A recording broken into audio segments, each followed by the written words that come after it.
Bonsoir à tous et bienvenue à ce 30e épisode de la saison 2 du podcast À la Coupe qui vous est présenté par la microbrasserie Le Caveau des Trois Pistoles pour votre bière hockey. N'oubliez pas de penser à la bière La Montminou à la Coupe. Je vous invite à nous suivre sur nos différentes plateformes. C'est pas compliqué, le nom est À la Coupe partout, que ce soit sur Instagram, sur Twitter, sur Spotify, sur YouTube, sur Facebook où vous êtes en ce moment, sur TikTok. Toujours au nom de À la Coupe. Également, à tous les mardis midi, nous avons la notif des sportifs animée par Loric Salvaille. Il fait une revue de l'actualité au niveau hockey international et au niveau de la NH. Alors, c'est une actualité qui est à suivre à tous les mardis midi. Et puis sinon, vous pouvez à tous les jeudis retrouver le podcast À la Coupe qui est animé par moi-même. Alors, sans plus attendre, aujourd'hui, on a quand même plusieurs sujets à toucher. Bien entendu, vous l'avez suivi au niveau du hockey québécois.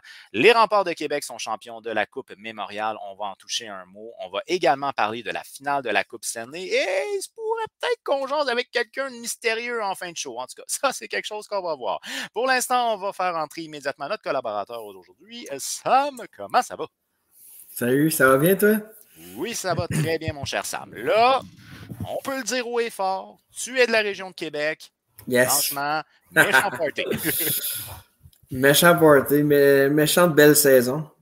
Il y a une partie de la saison des Remparts, à un moment donné, on se disait « Ouh, ça va pas bien ». On a commencé à dire « Ah, c'est les Remparts des dernières années qui choke » ou finalement, parcours presque parfait pour vrai en série. 2 défaites en finale seulement. Puis à Commonwealth, une défaite, mais dans un match qui voulait absolument rien dire. Ça a été une domination complète des Remparts de Québec, autant au niveau de la LHMQ qu'à la Coupe Mémorial, selon moi. Je pense que si le match contre les Peets aurait voulu dire de quoi, je pense que les Peets seraient fait déclasser complètement. Mais sérieusement, je suis vraiment fier, vraiment content pour Patrick Roy aussi, qui finit son parcours de coach avec les Remparts d'une belle façon. Puis il y a aussi beaucoup de joueurs déjà, je sais qu'on va en parler tantôt, mais beaucoup de joueurs des Remparts qui sont déjà plus de l'organisation des Remparts, sont déjà échangés pour l'an prochain, mais je suis vraiment content pour toute l'organisation des Remparts. Ils ont travaillé vraiment fort, ça a valu la peine, puis les résultats sont là. Fait que les champions, la LHMQ est champion pour la 4e année consécutive, faut pas c'est pas à négliger, là. On n'arrête pas de dire que la LHMQ, c'est pas une bonne ligue et on est critique, mais ça reste que 4 dernières années, on est champion de la Coupe Mémorial. Fait que c'est vraiment le fun, puis il faut être fier. Si, mettons, on met de côté un peu le côté hockey, mais qu'on parle juste de la fête, j'imagine qu'à Québec, ça a fêté fort. Ben, c'est sûr que moi, je suis pas de Québec. Là. Je suis à 45 minutes dans la région, mais si j'ai vu des photos tu sais, il y avait comme un party, genre, dehors. À la finale, la game était diffusée sur l'écran du centre Vidéotron dehors, à la plage Jean-Béliveau. Puis il y avait beaucoup de monde. Sérieusement, pour une équipe junior, on voit pas ça, des rassemblements de même. On voit ça dans le national, mais pour une équipe junior, de voir ça, c'est beau. Puis il y a comme une mini-parade aussi au centre Vidéotron, puis il y avait beaucoup de gens. Tu sais, on parle d'une équipe junior, là. On parle pas d'une équipe de sport professionnel. Puis c'est l'équipe les Remparts, c'est vraiment l'équipe de Québec, là. C'est du hockey. Premièrement, les gens de Québec sont passionnés. Puis ça fait du bien parce que ça faisait un bout qu'on n'avait pas vu ça, là, des Remparts bons. Je pense en 2015 à Coupe Mémorial qui avait été assez compétitif. Là. Puis l'an passé, ça avait tellement mal fini en demi-finale, l'élimination qui est hâtive quand même. Puis là, il revient sensiblement avec la même équipe que l'an passé, mais les gars sont ressaisis. Mais oui, il y a eu un party au centre Vidéotron. Et je tiens juste à souligner là, rapidement aussi une entrevue exclusive sur la coupe.ca. On a rencontré un des gagnants de la Coupe Mémorial, Thomas Darcy. L'entrevue est disponible sur la coupe.ca. C'est un petit délice si jamais vous avez la chance d'aller le voir.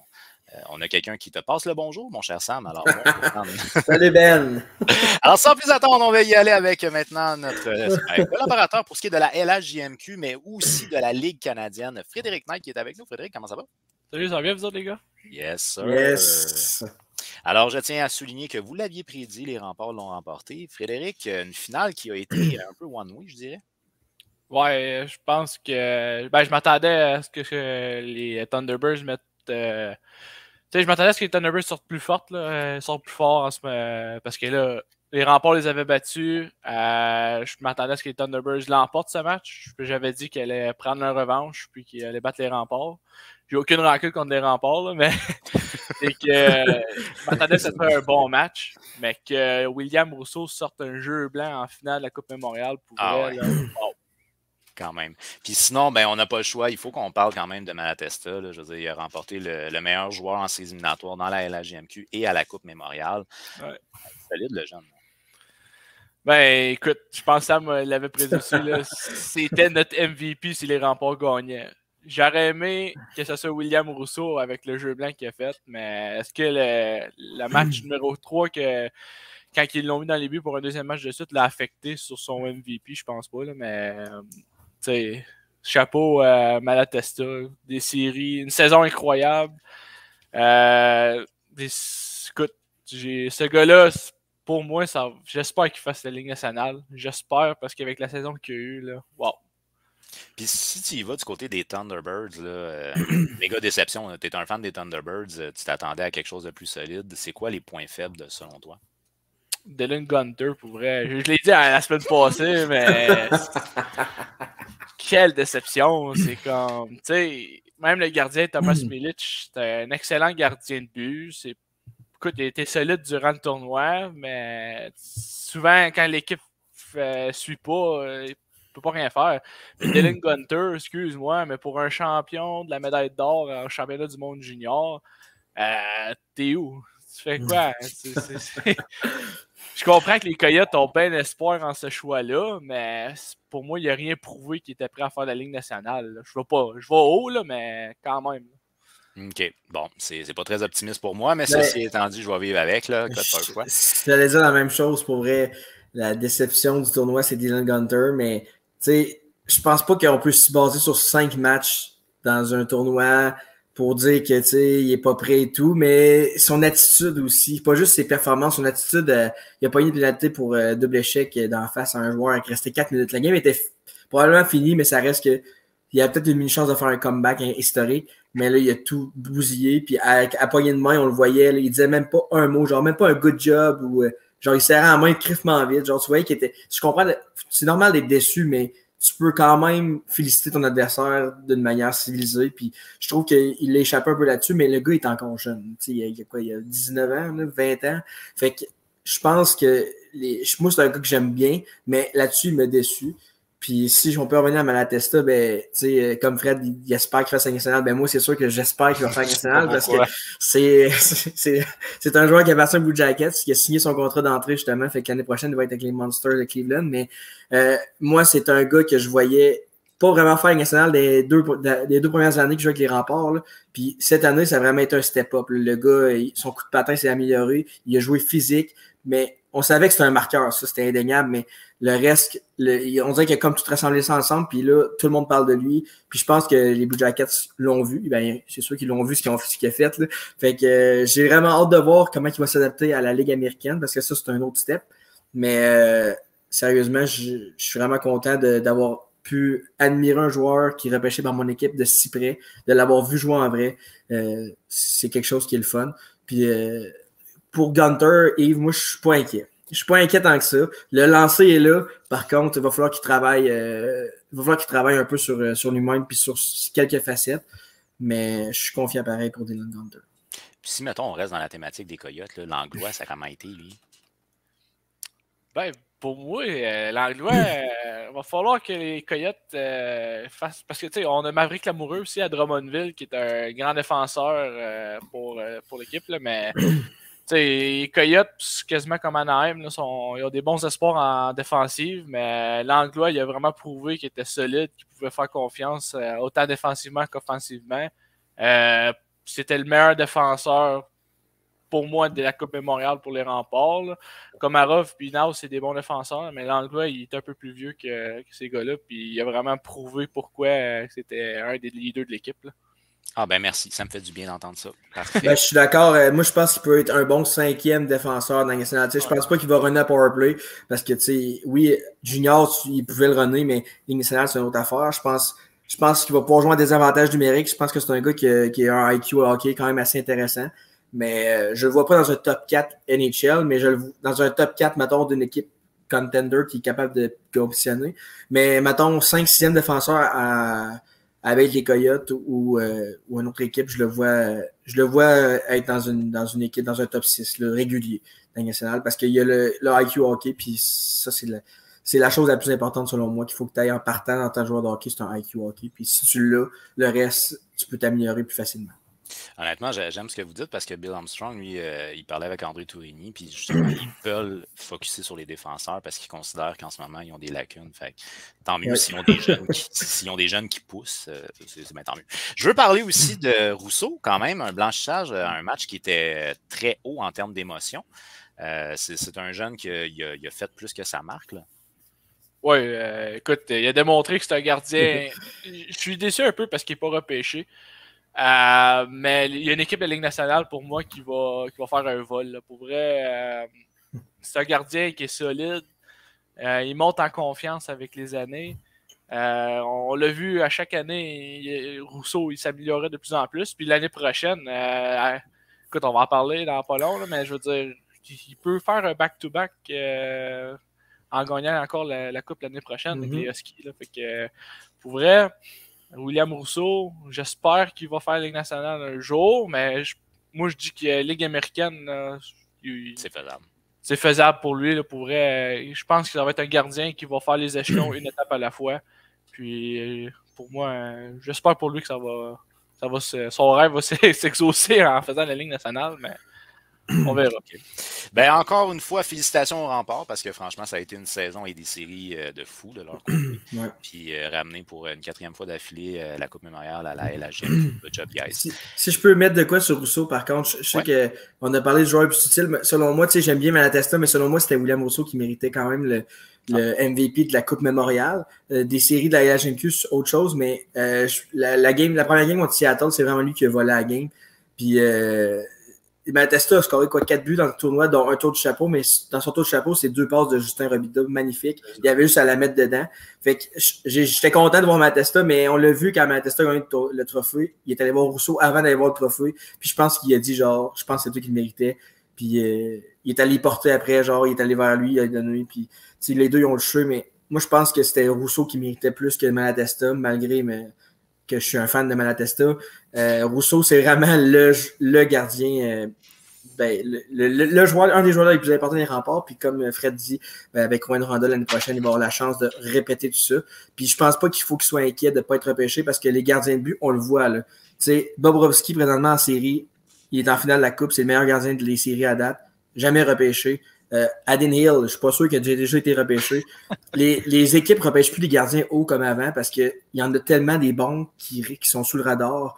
Logan Thompson qui jouait dans une université canadienne qui a été goaler avec des Golden Knights cette année. Je pense que les équipes l'ont vu. Il a déjà fait un camp avec les Sénateurs, je pense, l'année passée. Fait que là, il va être invité à un autre camp puis ils vont lui dire « Anyway, un gardien, c'est pas avant 23 ans souvent que ça monte. » Fait que William Rousseau va juste prendre du galon, va essayer de gagner encore. Va jouer la Ligue américaine après, mais c'est sûr qu'il y a une équipe nationale qui va y offrir un contrat, c'est sûr et certain. Puis s'il n'y en a pas, ils sont gaves. Bon, c'est dit. je veux souligner un petit quelque chose, Sam. Adin Hill a été repêché par les Coyotes. Bon. OK, mais c'est sûrement pas cette première ronde. Tu me confirmes? Troisième ronde. 3, ben c'est ça. Mais le repêchage pour un gardien, c'est moins important qu'un joueur, je trouve, parce que c'est plus long à développer. Fait que, mais tu sais, je pense pas que William Rousseau est inquiet pour vrai. Là. Il a pas l'air d'un gars trop inquiet pour sa carrière. Ben écoute, il y a probablement des opportunités, comme vous dites depuis tantôt, là, au niveau de la c'est sûr qu'il y a des discussions, j'imagine, aussi. Là. OK. Maintenant, si on y va, parce qu'il y a eu beaucoup de transactions. Ça a l'air, semble-t-il, beaucoup de transactions de choix, là, mais sinon, l'organisation des Huskies de Rouyn-Noranda, on y va peut-être all-in pour la saison prochaine? Ouais, j'espère qu'ils ne font pas comme Gatineau qui ont fait cette année, là, parce que là, pour vrai, Rouyn-Noranda, en partant, moi je pensais qu'il allait donner ça à période des fêtes, qu'il aurait changé une coupe de choix rendu à Noël, mais ils ont été direct avant le repêchage, puis déjà avec l'acquisition d'Antonin Véro de Gatineau. Échanger un choix de première ronde avec un choix de... Non, 2 choix de première ronde, excuse, avec un choix de deuxième ronde.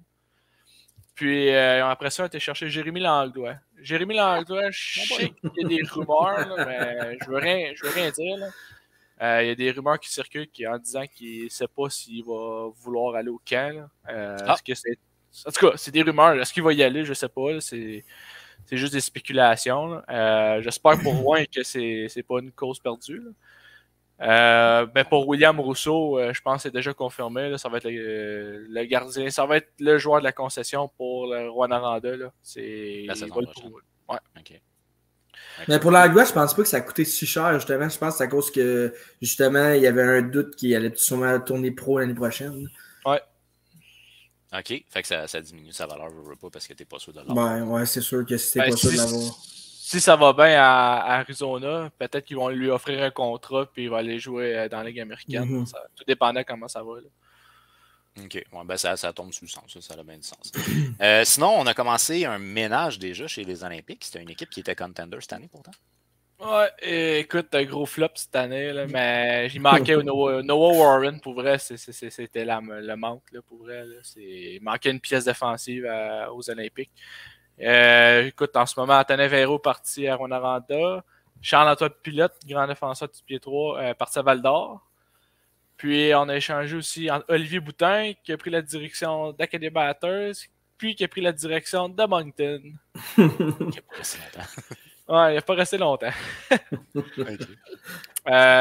Puis après ça, ben, on va avoir Zach Dean. Zach Dean, je pense qu'il va signer un contrat avec Saint-Louis si ce n'est pas déjà fait. Là. Je pense pas qu'il va revenir dans la LHGMQ cette année. Noah Warren, puis Tristan Luneau sont à Anaheim. Est-ce qu'ils vont signer un contrat cette année? Je pense pas.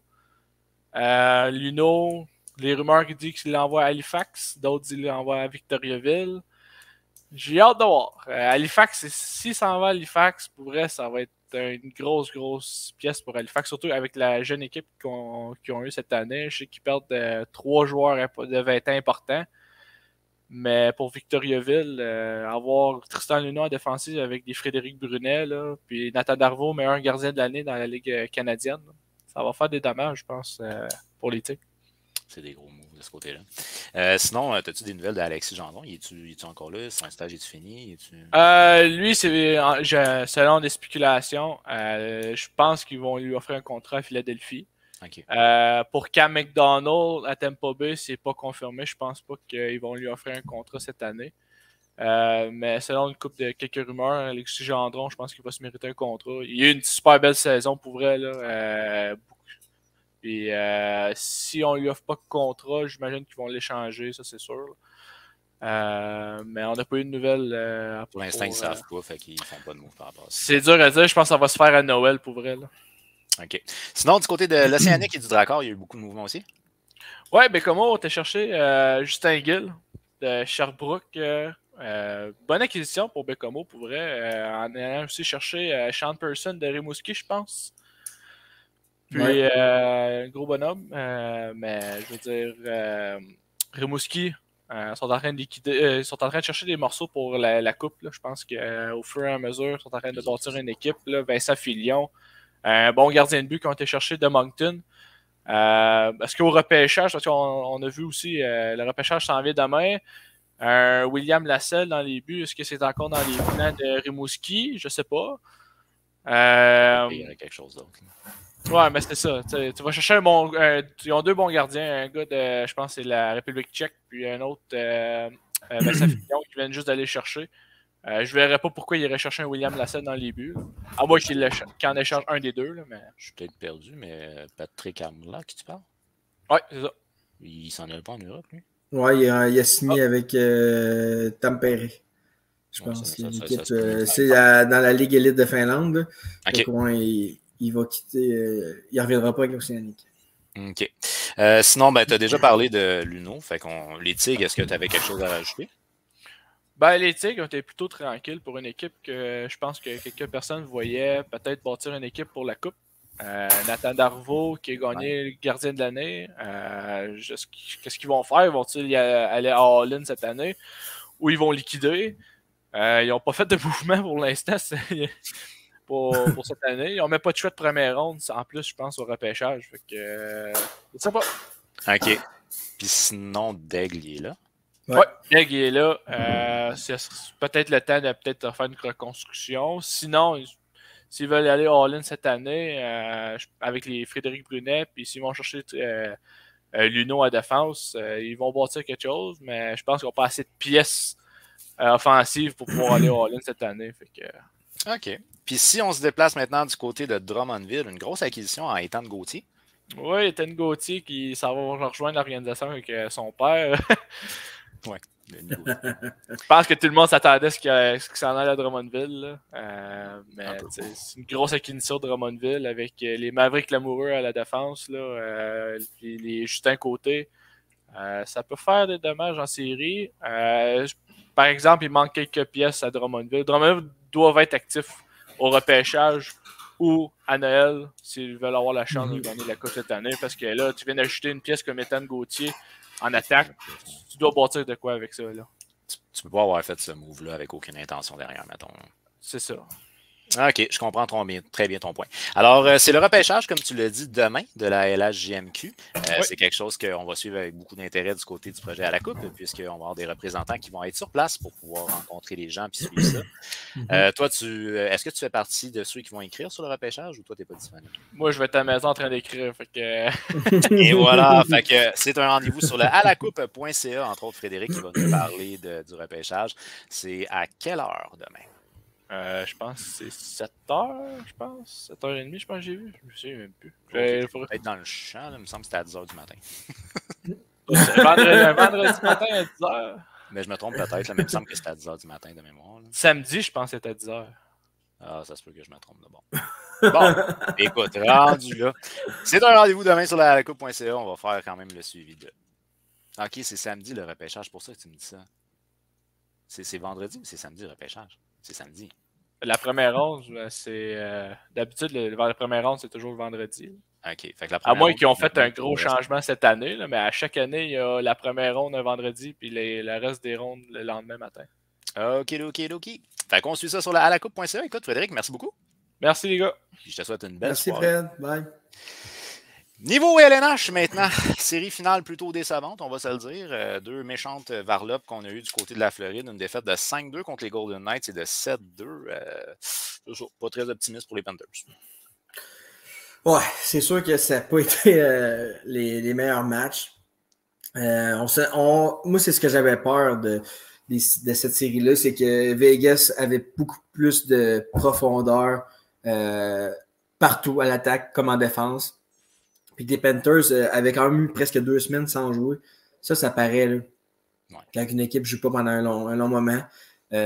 Par contre, là, la bonne nouvelle, c'est qu'ils sont à domicile. Fait qu'on ne sait jamais, tu sais. Je pense pas que le score indique tant que la game non plus. Tu sais, 7-2, je veux dire, c'est quand même les Panthers qui avaient le plus de lancers. Beaucoup d'avantages numériques aux Golden Knights à des moments très importants. Puis qui en ont profité aussi. Fait que quand tu profites de tes occasions, à un moment donné, ça fait mal à l'adversaire. Puis quand tu manques des chances aussi, on se rappelle que Nick Cousin, dans le premier match, s'est fait voler par Adden Hill. Puis ça aurait été 2-1 pour les Panthers. Les Panthers avaient pris devant 1-0 dans le premier match. Et ça aurait fait 2-1 en début de deuxième. Ça aurait probablement tout changé.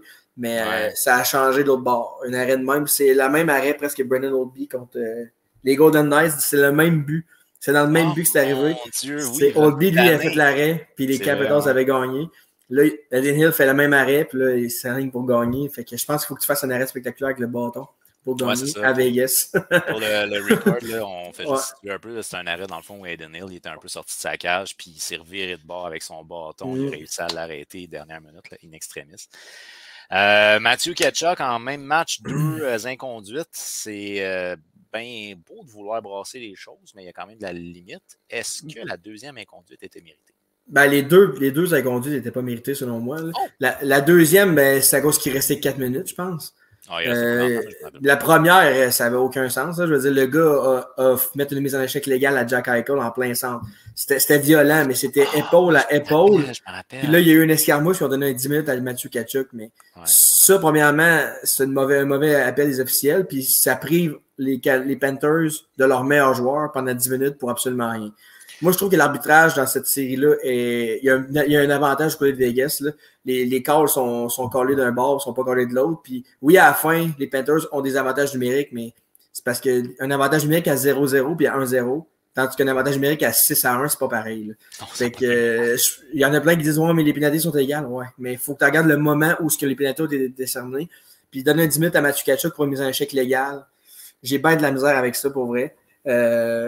Mais tu sais, c'est pas. Plus loin. Attends, la mise en échec que tu parles, je veux souligner que je ne suis pas un fan de Jack Eichel, mais même Jack Eichel a dit lui-même que c'était une mise en échec qui était légale, puis que selon lui, il ne méritait pas du tout de pénalité sur le geste.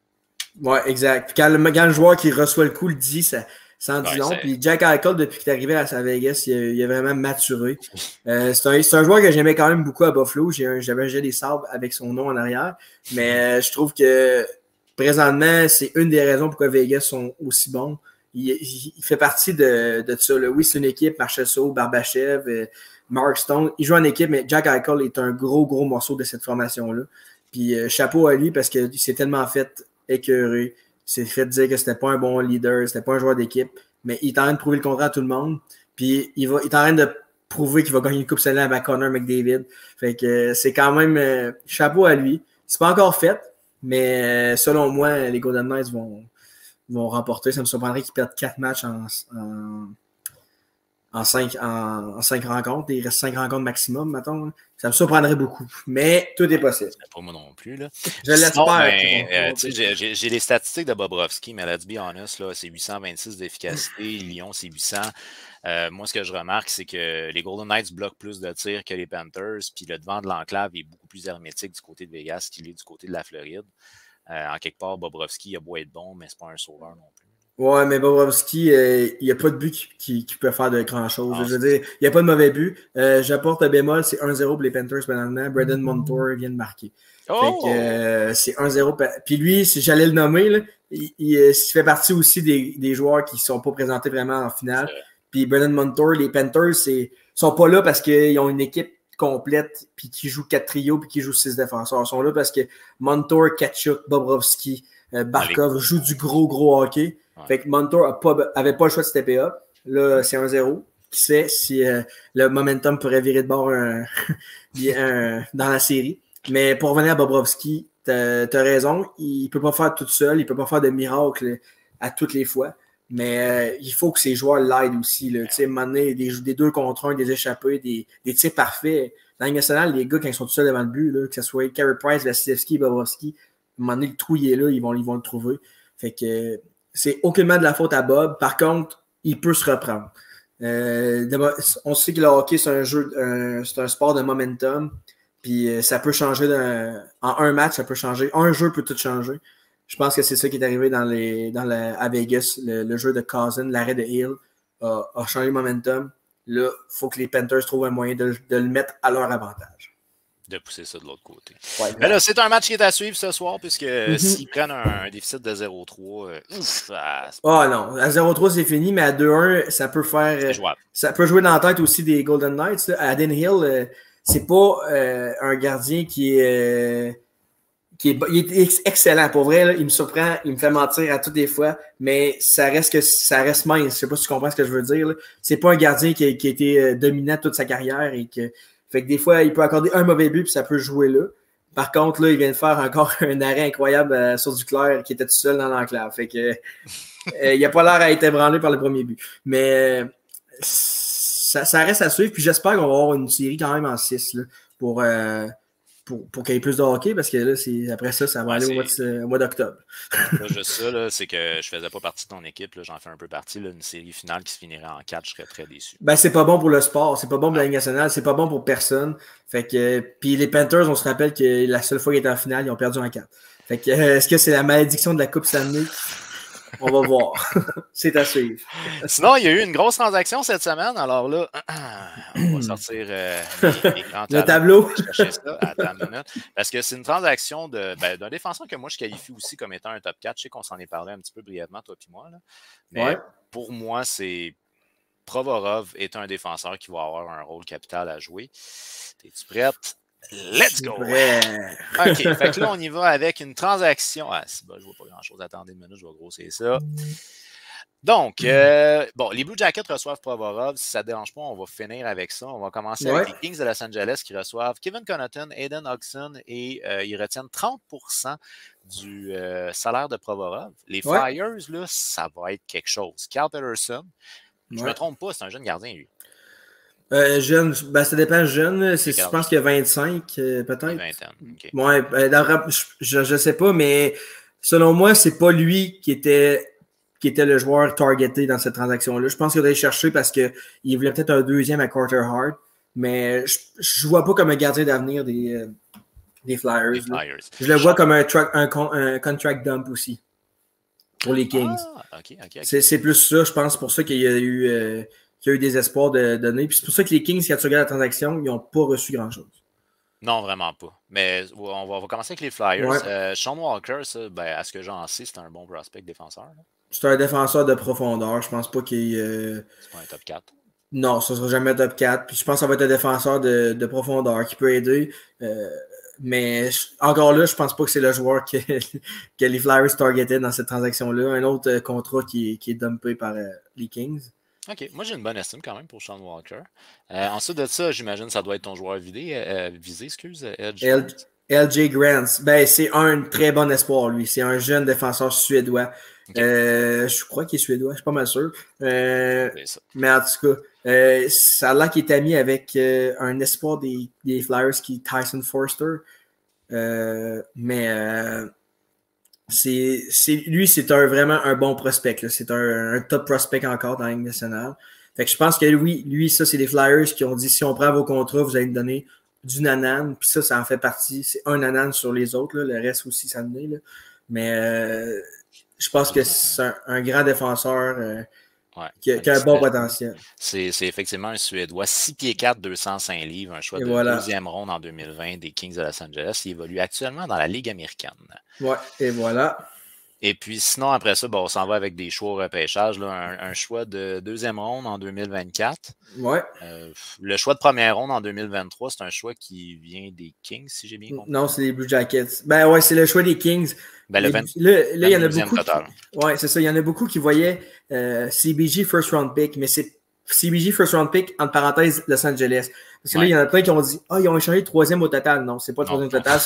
C'est le choix qui a été obtenu dans la transaction de Gavrikov et Korpisalo. C'est le choix de première ronde. Fait que dans le fond, Columbus, c'est comme s'il avait donné Korpisalo, Provorov, Korpisalo et Gavrikov contre Provorov. Fait que puis aussi ils ont reçu un choix conditionnel de deuxième ronde des Blue Jackets. C'est soit en 2024 ou 2025. Il faut qu'ils choisissent avant le repêchage de, je sais pas, en tout cas, la condition, c'est un peu bizarre, mais c'est un choix de deuxième ronde quand même dans 1 an ou 2.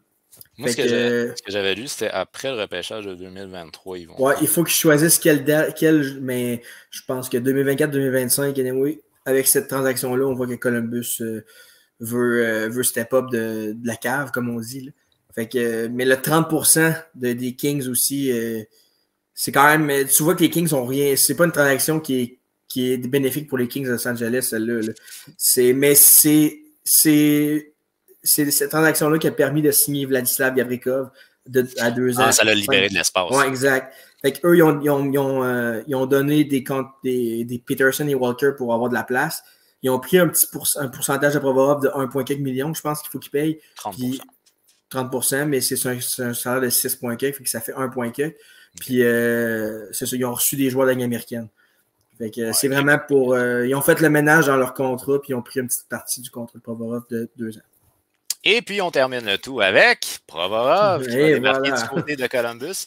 C'est un joueur que je sais que toi, tu as haut en estime. Je t'avoue que je l'aime beaucoup aussi. Moi, je trouve que c'est un excellent défenseur, pas trop vieux non plus. Fait que, il a 26 ans. Ben, c'est ça, 26 ans seulement. C'est un défenseur qui a été choisi 7e en 2015, je crois.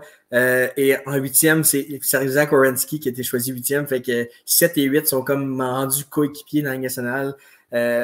On dit que Mike Babcock était très, très, très haut sur lui lors du repêchage. Et lui, il était avec les Leafs dans ce temps-là. Mais les Leafs, je pense qu'ils ont drafté Mitch Marner. Je ne sais pas si c'est ce draft-là, mais ça a l'air que Babcock était in. Fait que sur lui, il était in love. Est-ce que c'est lui qui a dit « J'aimerais ça l'avoir » Je pense pas parce que ça n'a même pas été confirmé qu'il est le coach. Mais j'adore cette transaction-là. Ça envoie un message aux fans puis aux autres équipes de la Ligue que les Blue Jackets veulent aller au step plus haut. Werenski n'a pas joué de l'année, fait qu'on a comme l'année prochaine, en commençant la saison, on va avoir Provorov et Werenski. C'est 2 belles acquisitions. Là. Est-ce qu'ils sont gauche-droite? Ah, tu sais pas, c'est vrai ça. Ils sont gauchers les deux, je crois. Okay.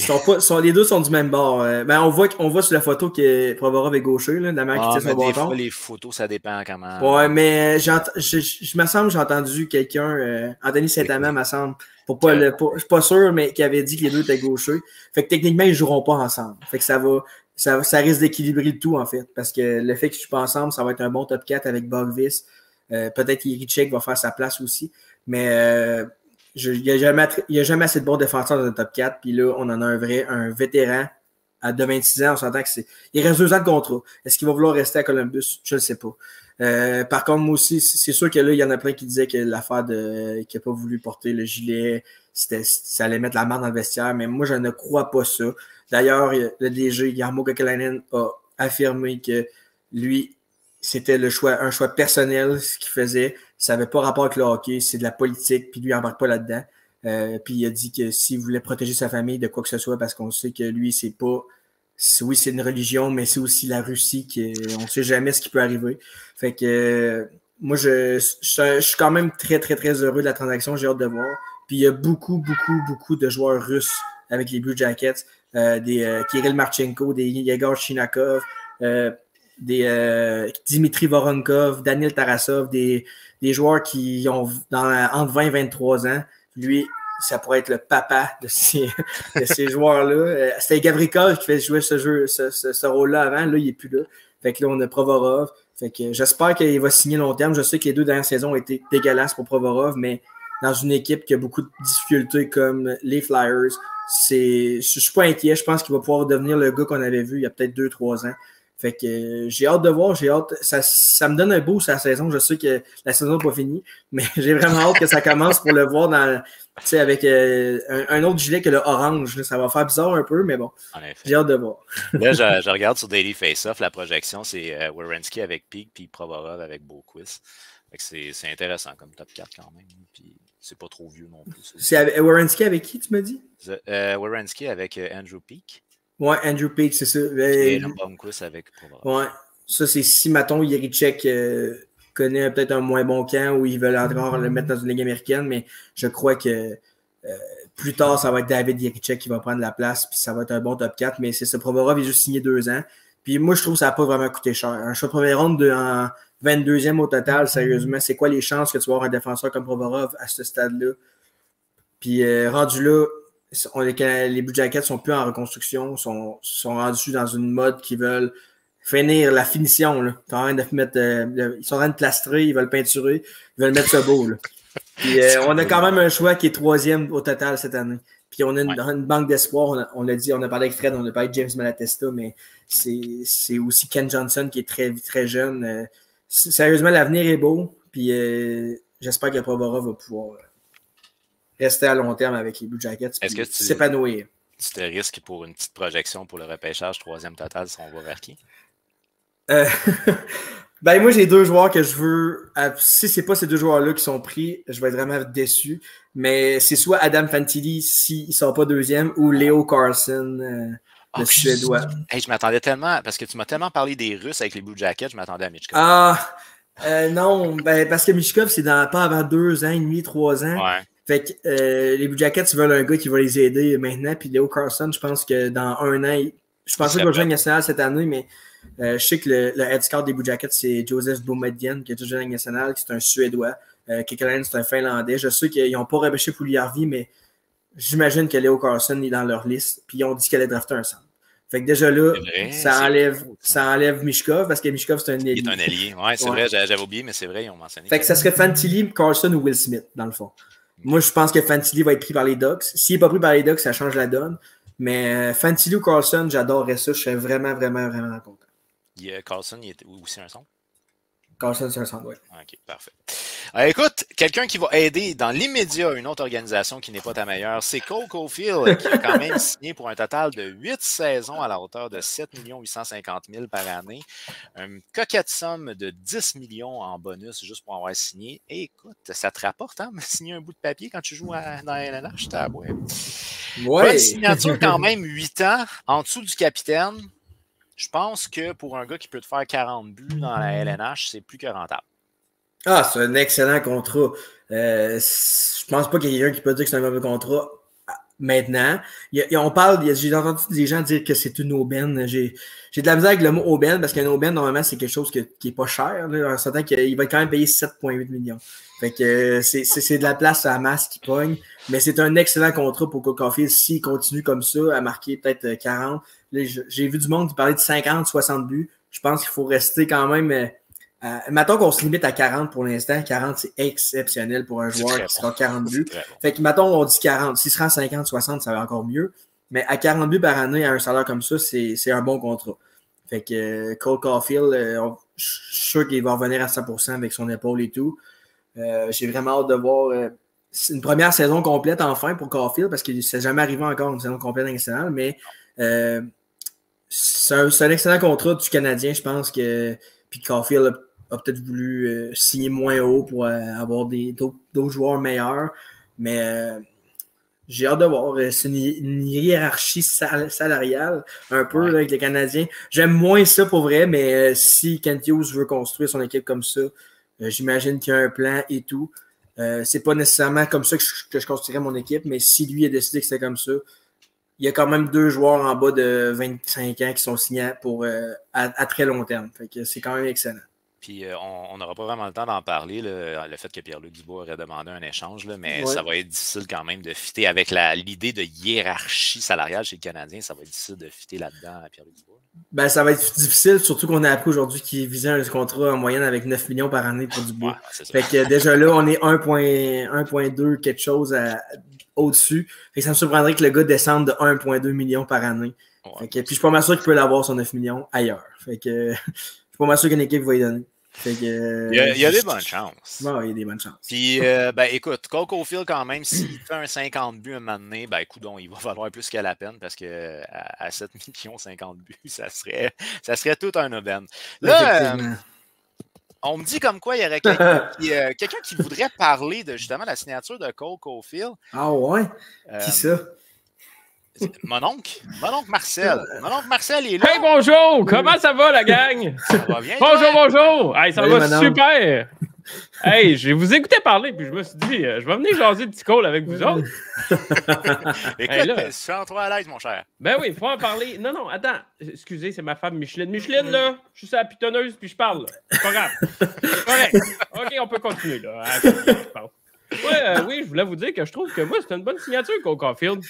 S'il est en santé, je pense que, comme vous disiez, ça peut être une aubaine. Puis moi, je suis sûr qu'il va le scorer, le 50 buts. Oui, je suis vraiment sûr qu'il va le scorer. Ah oui. Hey, avant Martin Saint-Louis, vraiment, je le trouvais moyen. Je pensais que les Canadiens l'avaient échappé. Martin Saint-Louis arrive, boum, 26 buts en combien de matchs? En combien de matchs? 46? Une demi-saison. Tu fais à peu près x2, ça fait combien, ça?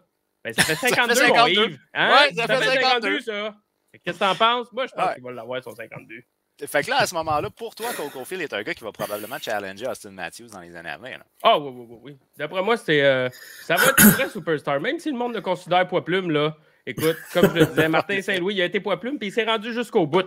Il a tout gagné. Regarde, je pense qu'il est sous une bonne aile, puis il va se rendre loin, le petit bum.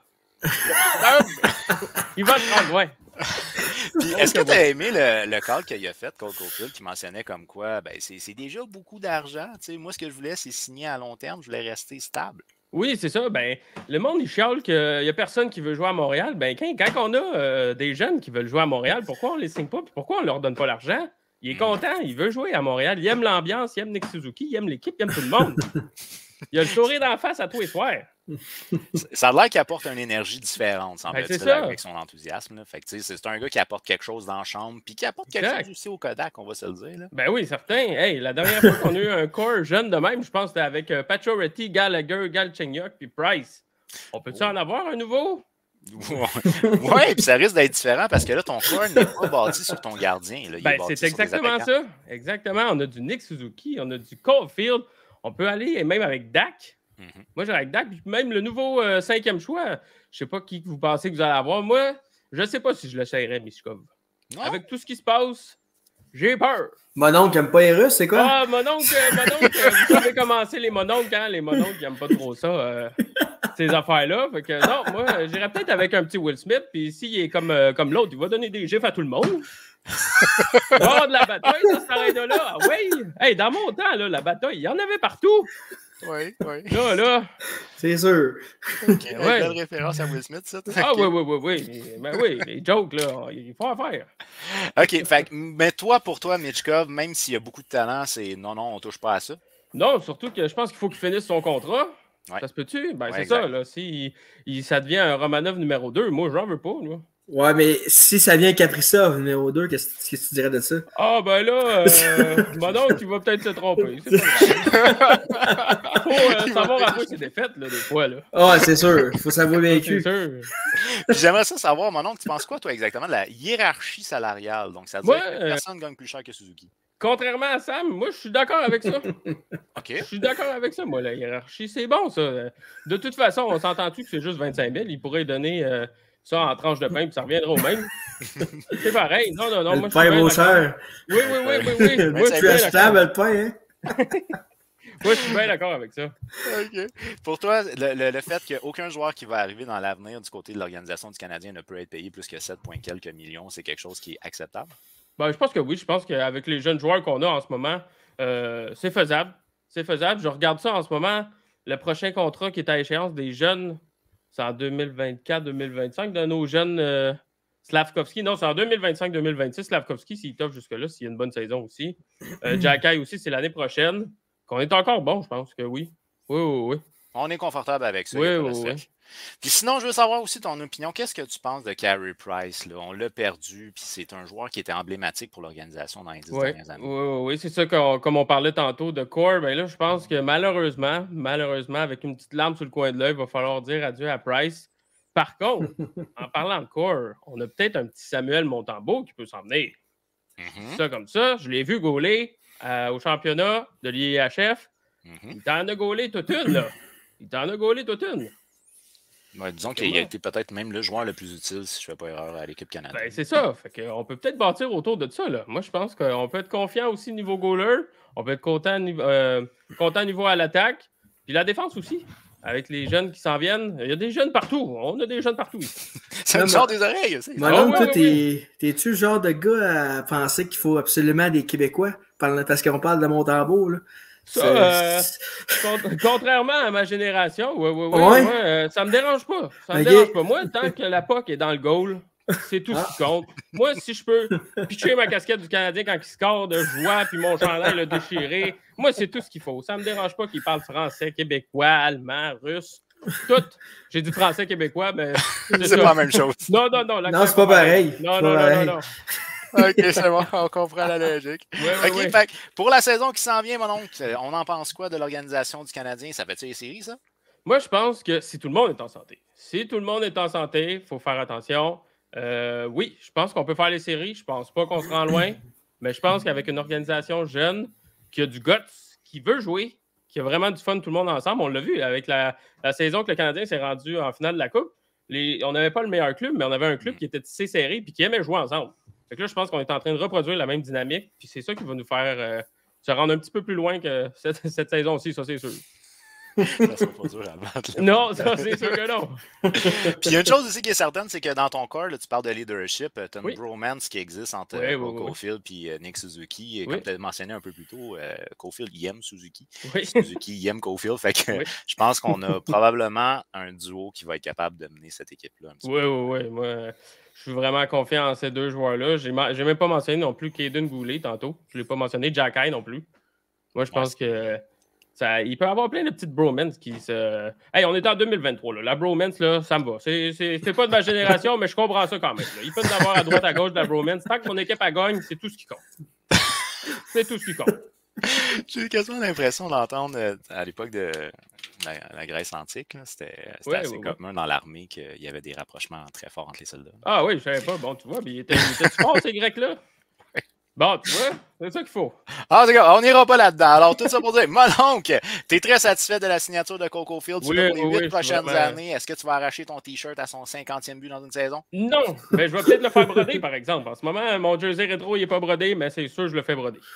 Avec le numéro 22. Au moins, tu sais qu'il va rester pour. Oui, ben c'est ça. Mon dernier chandail, c'était Weber. Fait que là, j'en ai acheté un nouveau, justement, pour l'occasion. Puis là, ben, il fallait que je me trouve un joueur. Puis j'imagine que ça va être Caulfield, hein? Yes! All right. Ben écoute, un grand merci d'avoir appelé, mon cher Monon. Ben, un gros merci à vous autres. J'espère que. Hey, elle est fun, cette petite ligne ouverte-là. Je vais peut-être rappeler. Hey, tu repasses quand tu veux, mon cher. Ben oui, ben oui. Passe une bonne soirée. Là, À la prochaine. À la prochaine. All right, Sam. Écoute, là, le match, il est combien en ce moment entre les Panthers et les Golden Knights? C'est 1-0 encore. Il reste 4 minutes 50 en première. C'est 4-2 les shots pour les Panthers. Sauf que là, j'ai cru voir que Mathieu Tkachuk s'est fait visser en plein milieu de la glace par Keegan Kolesar. Puis qu'il ne reviendra pas dans le match, je crois. Possible commotion cérébrale, probablement. Fait que c'est à voir. Ça ressemblait au mise en échec de Jack Eichel, mais là, j'ai comme vu une reprise. Fait que, mais c'était le gilet rouge. Fait que c'est sûr que c'est un match à domicile. Puis c'est Kolesar. Fait que c'est quelque chose qui est arrivé dans le match. J'espère que on a vu le soigneur parler à Paul Maurice en disant ça. Fait que souvent, quand le soigneur va dire de quoi, c'est pas très bon parce que normalement, le joueur revient. Fait que là, j'espère qu'il n'y aura rien parce que là, Super Tkachuk, je pense pas que tu peux. Tu peux pas survivre, mais tu peux gagner. Tu peux pas gagner sans Mathieu Tkachuk. Fait que Keegan Kolesar, en plus, un joueur qui a été repêché par les Blue Jackets. Fait que mais j'espère qu'il va revenir, puis j'espère que les Panthers vont réussir à gagner au moins un match. Tu sais, des fois en série, des commotions, tu vois deux. Genre, je t'en montre 2, t'en vois 3, t'es correct. Tu peux y aller. Ouais, tu peux y aller. Parce que Radko Gudas est en uniforme ce soir. Hey, il avait pas l'air d'un gars en forme la game. Oh, yeah, il avait l'air d'avoir été knocké. Fait que peut-être que si les Panthers gagnent, il va pas revenir, mais c'est une situation à suivre pour Mathieu Tkachuk. Et là, pour clore la finale de la Coupe Stanley, moi, je tiens à lancer un shout-out au responsable des communications des Golden Knights qui a publié une publication sur Twitter où il mentionnait « Et les Golden Knights choisissent des Panthers de la Floride, Jonathan Marchessault. » Merci, bonsoir. Ouais, ben le gars des Golden Knights, c'est arrogant, c'est cocky. C'est pas une équipe que j'aime, mais il faut quand même que je sorte de ça et d'être objectif, puis c'est drôle. C'est quand même assez drôle. Je sais que les Blue Jackets sont un peu arrogants aussi comme ça, mais tu sais, contre les Oilers, ils avaient fait...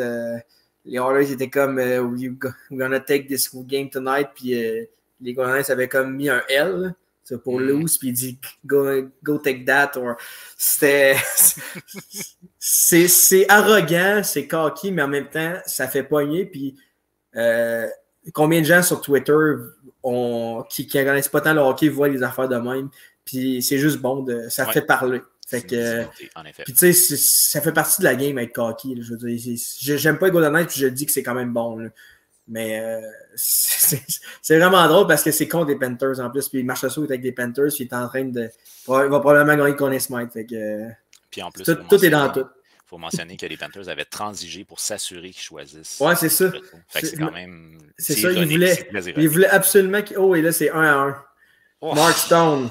Tu ne seras pas surpris que c'est un but en avantage numérique sur une punition assez douteuse, mais c'est 1-1. La petite blague chez les arbitres avant de partir. Merci, bonsoir. All right. Ben, merci beaucoup. Écoute, on suit ça avec beaucoup d'attention. Le match de la série finale, si c'est 0-3, ça devrait être fini. Sinon, je vous invite à nous suivre sur le alacoupe.ca pour le repêchage de la LHJMQ qu'on va couvrir. Sam, je te souhaite une belle fin de soirée, puis on se revoit très prochainement. À toi aussi, madame. Ciao.